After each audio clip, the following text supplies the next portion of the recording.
Hey everyone, waiting for some tea to cool off. My wife's coming back, so I decided, hey, I'll put away the last of my stuff. And I realized that's a great opportunity to try out this phone again to record. I'm gonna use the no flash or no light this time, see how it turns out. Um, I did notice that the file size is much larger than when I use my laptop, so I'll have to keep this a little short, but I still want to tinker with this, so I figured this would be another good opportunity. And his little advice, if you ever need to pack, to move, never underestimate a backpack. It is holding a whole lot of jewel cases. So I figured I'd go through a few more of these, kind of a potluck, see what I grab, and then I'll get to putting them away. This is kind of my closet of treasure here. I ideally one day would like about over half my collection just to fit in this. It's in a custom shelf I had made. It's messy now because I'm still putting stuff away. Got PC stuff, game boxes. Figured out I could store way more Genesis and Mega Drive games facing out, so that was a new thing. I don't want it to bow like that, so I'm going to have to sort some things. Probably give away a good bit more. I've probably sent out 15, 16 games. I've got 2 more packages to send out next week, and I would like to get rid of a number of those collector's editions at some point. Play the game and then send it on. I think Steins Gate might just go. I beat it on PC, and I got a code for PC while I was waiting for that to come in. Ended up beating it. Thought it was all right. Don't really need it, but any event that'll pop up later, I'm sure, on Facebook. Let's see what I have in the bag. We have Sonic Jam. I picked this up before I got the US version because it is so much cheaper. And I really like the art on this. The use of color, which I believe is how the Mega Drive Sonics looked in Japan. We had a very bland looking one. It's iconic to me, but it is bland compared to the Japanese cover. This is, I'll just let you see that. I believe it's Terra Diver over here. EA was going to release it. Now, I kind of messed up. If you get the original release of this, and I believe the 4-in-1 Meg cart, there is some English in it, but there's also a scoring bug, and I read this fixed it. I thought it meant it fixes the English. What it means is that it removes the English and fixes the scoring bug.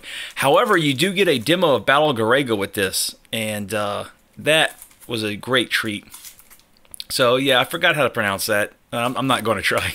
Say Terra Diver.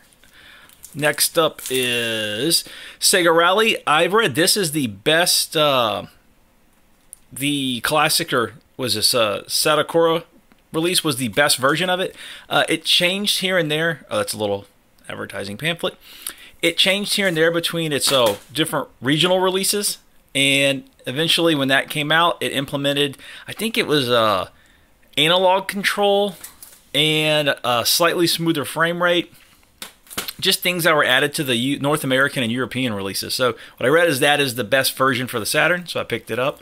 This is Scenario 1 of Shining Force 3. I grabbed this because I got it really cheap sealed. I really just wanted to test it to see how it was years ago. But I ended up getting the US release, and I wanted 2 and 3 to do the fan patch, and someone had all 3 of those for, I think it was 30 bucks. So I just got them all. Street Fighter 2 collection, or Street Fighter collection. This has Street Fighter Zero Dash, which is an updated version of Street Fighter Alpha 2. This is, again, much cheaper. I think this is like $150 for the US copy. And this is about $25 to $30 for the Japanese. What else? Oh, Capcom versus SNK 2. Now, when people complain about Capcom being cheap, I always think about this game because you have, man, how many characters? Is it 50-something?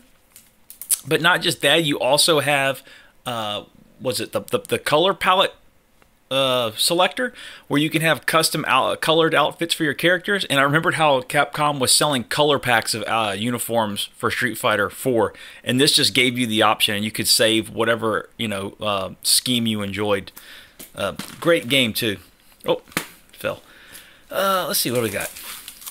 Oh, Gunbird 2. This is there was a guy out of South Korea for a while that was selling Gunbird 2 really cheap, and then he sold brand new copies for like 40 bucks, and he initially had used ones for like 20. I want to say that's where I got it. I don't think I ever picked up a sealed one because I had already picked up a used one. This is a Java T edition of Virtua Fighter Kids. Now, there's really not that much of a difference. It's just, there's the Java T makes a cameo, but I like the Virtua Fighter series a lot, so I decided to grab it. Like I said, nothing really different, just a neat little novelty. Let's go to the other stack. Oh, this is another Shining Force 3 scenario. It was one of the sealed ones I got in that bundle. Wait, is this is scenario 2, right? Yeah, I did. I managed to patch this one. It took a really long time to do it, but I eventually just got a pre-patch set because it was such a pain to do that. Virtual On for the Netlink, you cannot play this without, or the X-Band, you can't play this without it. It boots to basically the main menu, and you can't go any further, which sucks, but I do like to collect the little X-Band sub-collection. Oh, here's the Street Fighter 03 I mentioned previously. The best version you can get, but unfortunately it's really... sorry about that. It's really pricey these days. I don't see how people hold their phones for so long. It's awkward. Street Fighter Alpha 2, my favorite of the series.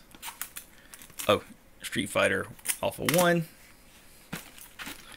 The PAL release of Shenmue 2. I had the outer box, but I had a hamster back when that came out, and it ate the outer box and peed on it, so I had to throw it away. Little shit. Twinkle Star Sprites for the Dreamcast, a very fun kind of shooter puzzle versus hybrid. And I guess I'll go through two more. Let me dig deeper into this. Let me pick out something. What's this? What is this? Oh, Thunder Force 5 Special Pack. I really like the Thunder Force series, but I am terrible at them. Let me go on the other side. Dig deep. Oh, here we go.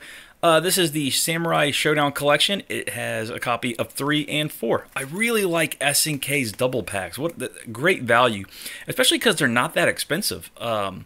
There is the Real Bout Special double pack. There's this one, and there's a King of Fighters one. I think it collects 3 of them. And last I checked, these were, cheaper than getting them separately. Right, let me go to the side. Oh, this is Apocalypse. Oh, I forgot. I haven't played it yet. I've been waiting to hoping a fan translation comes out for it. It's a Japanese role-playing game, or obviously it's Japanese. All right, let me go for a few more. Let me dig deep. Let me go to the bottom of the bag. Oh, Grandia. Japanese role-playing game for the PS1. It's a good series, but I think I prefer one out of all of them. Let me go on the other side. I'll pick the very bottom one, and that'll be the last one. Beyond the Beyond. That was a bit anticlimactic. I like the art style in this a lot. It was the, I believe, first role-playing game for the PlayStation 1 that came out over here. It can be a bit dull, but... I mean, not a bad first start. People weren't super impressed with it, but I think its reputation's improved as time's gone on. Well, I'll keep it at this to keep the file size short. Hopefully this turns out good. If you did watch this, thanks for watching, and I will talk to everyone later.